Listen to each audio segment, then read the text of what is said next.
At nearly midnight, a quiet woman pulled into a lonely gas station after driving for hours through pouring rain. She wore faded jeans, an old military jacket, and carried herself with a calm confidence that made strangers pause without knowing why.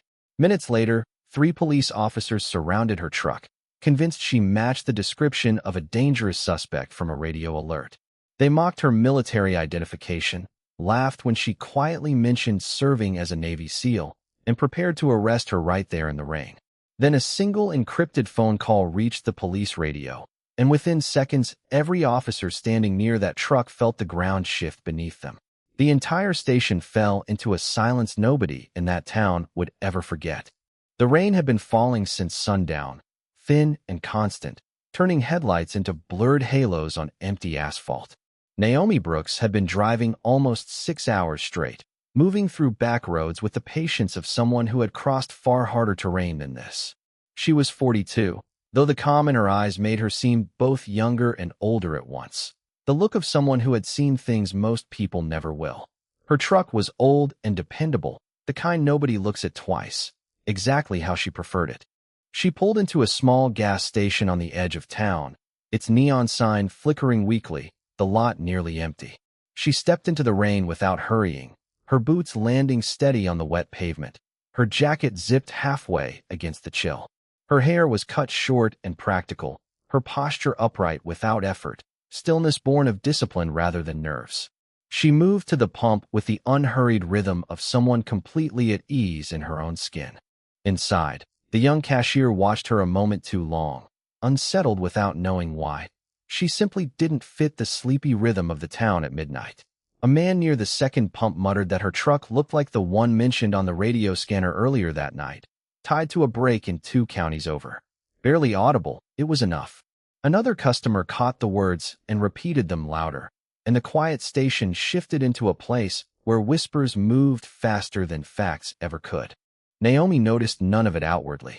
She had spent years learning to read a room without looking at it, and something in the air had already told her what was coming before the first siren appeared. The nervous cashier called the police non-emergency line, describing a woman he couldn't really describe, driving a truck that matched a report he hadn't actually heard clearly himself. It was a small thing, set out of fear rather than certainty, the kind of call made every night in towns across the country, without much thought for what came next. Naomi finished fueling, capped the tank, and leaned against her door, watching the rain. She had no idea a call had been made about her, and even if she had, her expression likely wouldn't have changed. Inside, the whispered suspicion took on a life of its own, passed from one nervous voice to another until it barely resembled the truth it started from.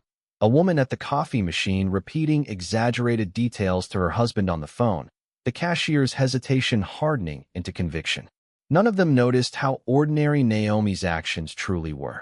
How carefully she checked her mirrors, how methodically she wiped rain from the windshield before returning to her cab to wait. Fear, once rooted, needed no evidence to grow, only silence, and nobody willing to ask a simple question first. Red and blue lights swept across the wet pavement. Naomi turned toward the sound, her body still, her hands visible and calm. She recognized the practiced choreography of officers trained to project authority before a word was exchanged, and something in her posture shifted, not into fear, but readiness. 3 patrol cars pulled in. Leading them was Officer Ethan Cole, broad-shouldered and confident, jaw set hard, approaching the woman standing calmly beside her truck. Behind him came 2 younger officers, one visibly nervous, the other trying to mirror Cole's certainty without quite managing it. Cole's eyes swept over her jacket, her stillness, her faded plates, deciding within seconds who she was without asking a single question. "Ma'am, step away from the vehicle and keep your hands where I can see them," Cole said, flat and commanding. Naomi complied immediately, stepping back slowly, hands open, saying nothing sharp or defensive, the same calm she'd shown at the pump. The younger officers were surprised by how easily she cooperated, though Cole read her calm as practiced deception rather than genuine innocence. He asked for her license and registration. She reached for it slowly, narrating her movement before making it, a habit built from years where sudden motion could mean the difference between life and death. She handed over her documents without protest, her eyes steady on his face. He asked where she was headed alone at this hour. She said simply that she was passing through, visiting an old friend. Her voice stayed even, without irritation or fear, a tone that unsettled Cole more than any argument could have. One of the younger officers, searching items she'd voluntarily placed on the hood, found a worn identification card. He read aloud, uncertain, "Former United States Navy." Naomi, unreaching, spoke quietly into the tense silence. "I served as a Navy SEAL." Not a boast, a fact, stated the way one might mention the weather. Cole let out a short, disbelieving laugh. "A SEAL," he repeated, shaking his head, water dripping from his cap. The younger officers chuckled nervously, following his lead more from instinct than real amusement, though it felt hollow even to them. Naomi didn't react to the mockery. She'd heard disbelief before, in rooms far more dangerous than this one, and had long stopped needing anyone's approval to know what was true. Cole ordered a full search of the vehicle. Naomi stepped aside without complaint, watching the rain fall over a scene about to grow far more complicated than anyone there could imagine. The younger officers moved through the truck with flashlights. First came a coil of climbing rope, then a compact medical kit far more advanced than anything typical in a civilian vehicle. "This isn't standard camping gear," Cole said aloud, mostly to himself. Next, scratched night vision goggles in a padded case, an old military-grade radio, and a folded map covered in handwritten coordinates that meant nothing to the officers but clearly meant something once to whoever drew them. Cole's certainty grew with each item, even as the evidence told a very different story than the one forming in his mind. "This looks like equipment for something a lot worse than trespassing," he said, holding up the radio as if it proved a crime no one had named. Naomi finally spoke, calm but firm. "That equipment belongs to me. It's gear I've carried for years. It's not evidence of anything except habit." Cole, unconvinced, studied her face for any flicker of nervousness. He found none, only the same unreadable calm, which seemed to frustrate him more than resistance could have. "People don't carry gear like this unless they're planning something," he said, more to his officers than to her. One of the younger officers lingered near the open door, noticing what Cole seemed determined to ignore. The rope coiled in perfect loops, the medical kit organized with a precision most civilians never bother with, a notebook filled with handwriting too disciplined to belong to someone acting on impulse. He said nothing aloud, unwilling to challenge his superior, but the doubt had already taken root. Cole, frustrated by the lack of an obvious breakthrough, decided the night had gone on long enough without decisive action. He ordered her hands secured, citing safety protocol. Naomi didn't resist as the cuffs closed around her wrists. She only said, quietly, "You're making a mistake you don't understand yet." He ignored the warning. Back at the patrol car, one of the younger officers ran her identification through the department database. The screen loaded slowly under the weak signal. When the results appeared, his expression shifted from boredom to confusion. A single line blinked back. "Classified. Restricted access. No further information available at this clearance level." He called Cole over. Cole stared at it, then laughed dismissively, deciding the system had glitched or her ID was an elaborate fake. "Either way, it changes nothing," he said, though his voice carried more confidence than conviction. Naomi spoke again, steady despite the rain and the cuffs. "If your system says classified, then you've already gotten your answer. You just don't want to accept it yet." Cole snapped back that the only thing he'd accept tonight was the truth, whatever that turned out to be, though the words rang hollow even to him. "Then call someone with the authority to give it to you," she said. "Because I promise you, this is bigger than a badge in the rain." The oldest officer of the three, a quiet man named Daniel Foster who'd said little all night, finally stepped forward. 20 years on the force had sharpened his instincts, and something about this didn't add up the way Cole insisted. "Ethan," he said carefully, "maybe we follow her advice. Make the call. If she's lying, nothing changes. If she's not, we need to know now, not after we've made a mistake we can't undo." Cole hesitated, his confidence flickering for the first time. He radioed dispatch, requesting escalation on an identification that refused to behave like an ordinary one. Somewhere beyond that rain-soaked gas station, Machinery far larger than a single police radio had already begun to turn. Static crackled back sharper than routine chatter. The dispatcher, clipped and unusually formal, instructed Cole to release the individual immediately and cease all questioning until further instructions arrived. Cole stood frozen, struggling to reconcile the order with everything he thought he understood about the night. "Copy that," he said, his voice smaller than before. Foster spoke low to Cole. "Whatever this is, Ethan, it's not what we thought walking in here. We need to be ready to own that, whatever happens next." Cole nodded slowly, eyes fixed on the darkened highway, as though searching for whatever was coming. It didn't take long. Headlights appeared in tight, coordinated formation, a convoy of dark, unmarked military vehicles rolling to a stop beyond the station's flickering lights. Doors opened in unison. Uniformed personnel stepped into the rain with disciplined efficiency that commanded attention without a word. At the center walked a tall, composed figure whose presence alone seemed to shift the atmosphere of the whole lot. He was introduced simply as Colonel Marcus Ellison, though no introduction was truly necessary once his eyes found Naomi. He walked directly to her, ignoring the officers entirely, and offered a crisp, respectful salute that froze the station in place. "Ma'am," he said, the single word carrying more weight than any explanation could. Naomi returned the gesture with quiet composure. Cole stepped forward, stammering that they'd had no idea who she was. The colonel raised a hand, silencing him, not with anger, but with quiet authority. "That's precisely the point, officer. You didn't know? And instead of finding out with patience, you assumed." The words weren't shouted, yet they carried a weight that made Cole visibly shrink.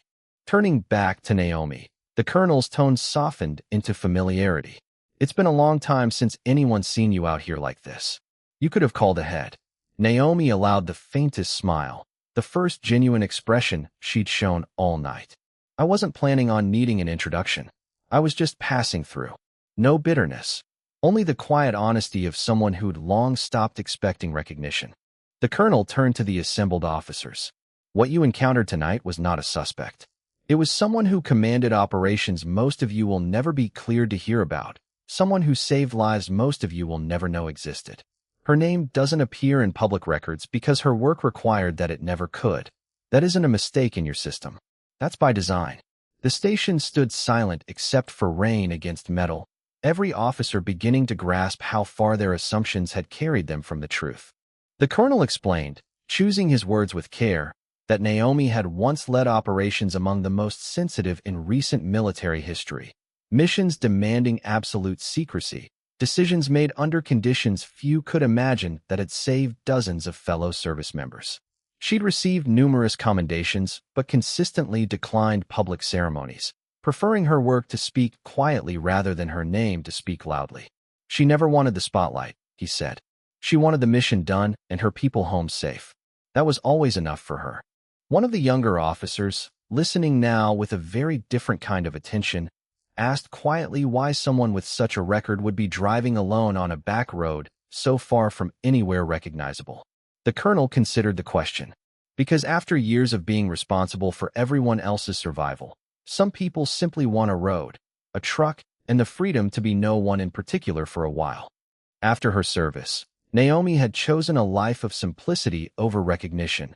No interviews, no headlines, a private existence far removed from the chaos she'd once commanded through. She earned the right to disappear, the colonel said. Most people never understand how heavy that kind of history can be to carry in public. Cole, his certainty replaced by an uncomfortable humility, finally spoke without defensiveness. I judged her the moment I saw her. I decided who she was before I ever gave her the chance to tell me. Naomi spoke into the silence that followed. That's the danger of certainty. It moves faster than truth ever does. Foster suggested reviewing the station's security footage, a quiet attempt to bring clarity to a night already spiraled far beyond anyone's expectations. The shaken station manager agreed at once, leading the group to a cramped back office. The footage played in grainy black and white. Naomi arriving calmly, fueling her truck without incident, stepping back the moment officers arrived, hands raised, cooperation immediate and complete. No aggression, no defensive gestures, nothing resembling what Cole had assumed from the start. It also captured every dismissive laugh, every mocking glance exchanged as she calmly explained her background, the search treating ordinary gear as evidence of wrongdoing, the handcuffs, and her faint but audible warning that they were making a mistake. Word of the internal review spread through the small group still gathered at the station. The younger officers stood apart from Cole now, uneasy about reconciling the man they thought they knew with what they'd just watched. Naomi stood near the window, watching the rain, her posture calm despite everything. She'd weathered far worse than public scrutiny. But something about the quiet shame on Cole's face told her this moment mattered to him more than he was willing to say. Eventually, Cole approached her directly, his earlier bravado gone, and removed his cap, an old habit of respect he hadn't consciously chosen to perform. "I'm sorry," he said quietly. "Not because I got caught, but because I should have listened the first time you told me who you were."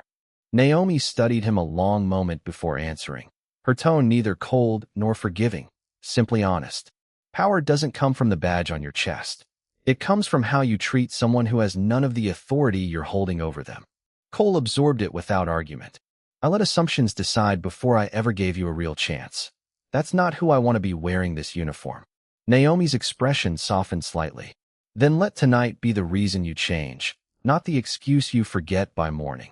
The other officers lowered their eyes, the weight of the exchange settling over all of them. Outside, the rain softened into a light drizzle. Naomi thanked the station manager for his patience despite everything his single phone call had set in motion. "You did what you believed was right with the information you had," she told him. "That's all any of us can really do in the moment we're standing in." The colonel offered to arrange a formal escort for the rest of her journey. She declined gently but firmly, preferring to continue on her own terms.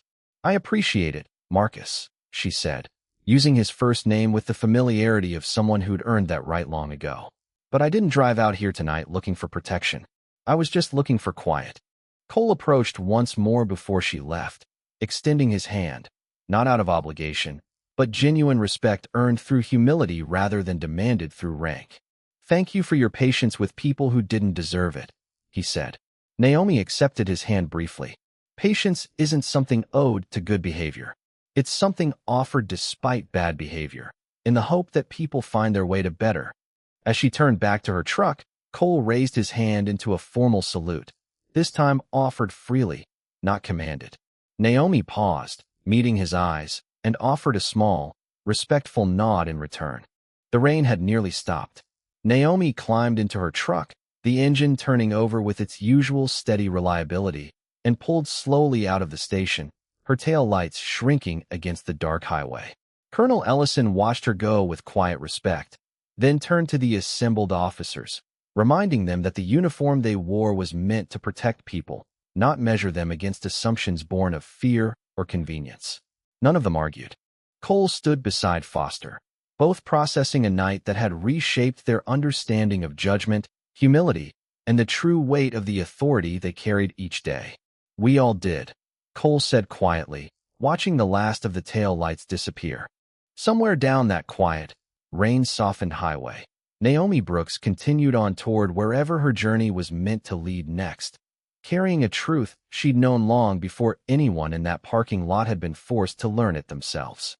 She didn't carry the encounter forward as anger or as a burden, just one more night added to a long list that had tested her patience without ever managing to break it. The road ahead stretched dark and empty, exactly as she preferred it. Somewhere behind her, a small gas station stood a little differently than before, its lights still flickering, its people changed by a woman who had asked for nothing and been given, for one difficult night, far less than she deserved. True honor doesn't announce itself, and it doesn't wait for recognition to prove its worth. It lives quietly in the choices made when no one else is watching, in the discipline held steady even when doubted, mocked, or misunderstood by those who should have known better. Naomi Brooks never needed a uniform's approval to know who she was, and she never needed an apology to feel whole in her own skin. Sometimes it takes only a single night, one storm, one moment of mistaken certainty, to reveal the difference between the power people assume they hold and the strength that quietly earns its place, regardless of whether anyone chooses to see it.